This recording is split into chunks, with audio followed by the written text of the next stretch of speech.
Hey, what's up? My name is Rufus. I'm a singer, I'm a songwriter, I'm an entertainer, I'm an entrepreneur. I'm a man who's deeply rooted in his community, who most importantly loves his family. I'm a husband, I'm a father, I'm just a man who tries to do it all. But when I hit that stage, I put my heart on my sleeve and I bear my truth once I pick up a pen and a pad. I just use music as a means to tell my story. A few years ago, I started writing and decided that I wanted to document the process. Now we're here.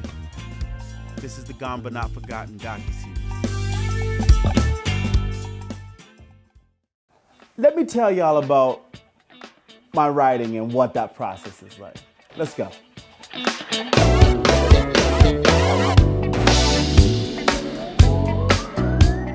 Sometimes I can write a song in 15 minutes.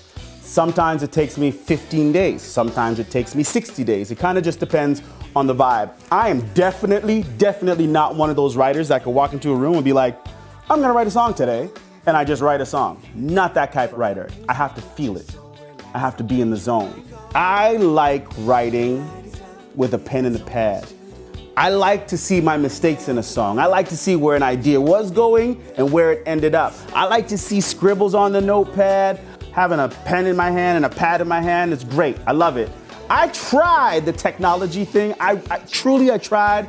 I don't know how these young cats do it. Like, I can't be like this, scrolling through a screen and trying to write and edit and record at the same. It's weird.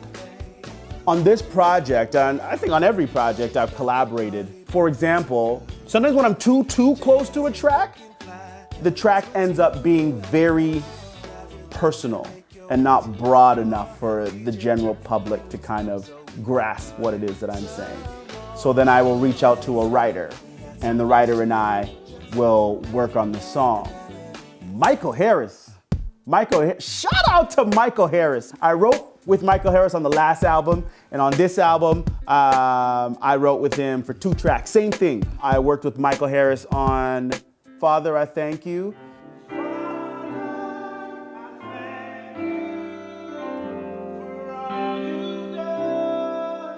And I worked with Michael on Don't Push Me.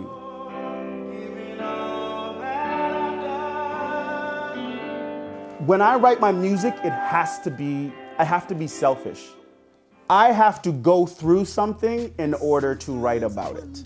I can't just write about oranges, and we'll see where that goes. No, my music is honest. Every song that I write, there's a story behind it. I can tell you why I wrote it and who I wrote it for. So it's very intimate, the songs that I have. And if you go to the live show, it'll all make sense. It all makes sense because I always set it up and tell you where the song is coming from. So then when you're listening, you're like, oh, I get it. I never understood that. I kick back, just relax. Watch time pass. The son who was a half, she wanted to change that, can have another black outcast.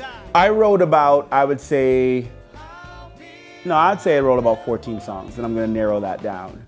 Because I'm like, I want this project to feel right, to be strong. Yeah.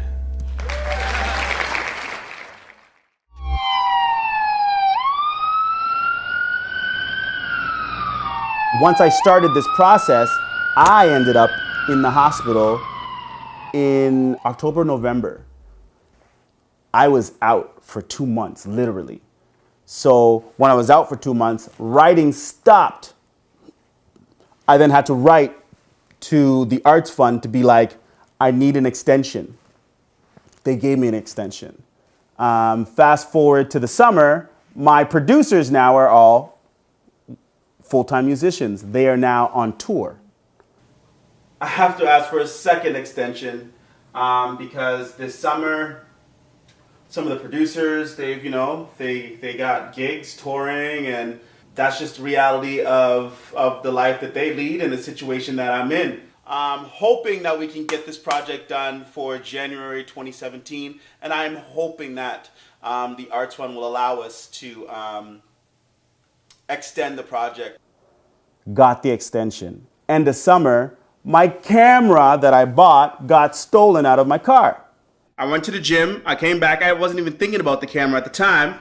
So this morning, Tuesday, I get up, getting myself together, trying to look for the camera, nowhere to be found. Call around. I'll call the gym to see if they have it. If they don't have it, call the police, file a report, figure out how I'm going to get a camera. I don't know. Stay tuned. Frustrated and, a bit down on life right now because it's like I invested so much into this project, and to have someone rip a vital component right from literally underneath my fingertips, my driveway, so frustrating.